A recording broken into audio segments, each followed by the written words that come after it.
ټولو شهداو کورنۍ ته مبارکي وایي چې الحمدلله د شهیدانو وینو برکت سره د ټي ټي پي لخوا پښتونخوا کې د پاکستانی پوځ یو مرکز فتحه کېدل او د پاکستانی پوځ افسرانو تښتول. جزئیات هم دلته وګورئ او چینل هم سبسکرایب کړئ. ټي ټي پي د پاکستانی پوځیانو یو مرکز فتح کړی. ټولنیزو رسنیو کې د تحریک طالبان پاکستان اړوند رسنیو یوه ویډیو خپره کړې چې پکې وایي د خیبر پښتونخوا ټانک سیمه کې د پاکستان پوځ یو مرکز فتح کړی او پوځیان تښتېدلي. ویډیو کې د ټي ټي پي یو مجاهد وایي چې یاد پوځیانو به دلته عام خلک تنګول او بېلابېل ظلمونه به یې پرې کول. او کله چې د دوی مجاهدینو پرې بریدونه پیل کړل نو پاکستاني پوځیان وتښتېدل او پوسته یې فتحه شوه. دوی وایي چې د فتحو دا لړۍ به تر هغې روانه وي تر څو چې پاکستان کې یو اسلامي نظام نه وي حاکم شوی.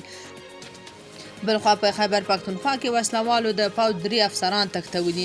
په خیبر پښتونخوا کې د ناامنیو د پیښو په دوام پرون چهارشنبې وسلوالو د ډیره اسماعیل خان له کراچۍ سیمې څخه د پاکستان د پوځ یو افسر او د هغه د کورنۍ 2 غړي تښتولي دي. تښتول شوی افسر چې د راپورونو له مخې د بریدمنۍ رتبه لري خالد نومیږي او وسلوالو له هغه سره یو ځای د هغه 2 ورونه او یو وراره هم تښتولي دي.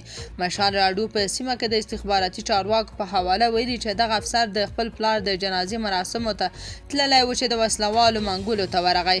تحریک طالبان پاکستان مشال راډیو ته منلې چې دغه افسر او د هغه د کورنۍ غړي چې تر اوسه یې دندې معلومې نه دي دوی یوه خوندي ځای ته تښتولي دي. طالبانو له پاکستاني نظامیانو غوښتي چې که ژوندي پاتې کېدل غواړي نو د پاکستاني نظامیانو له لیکو دې ووځي.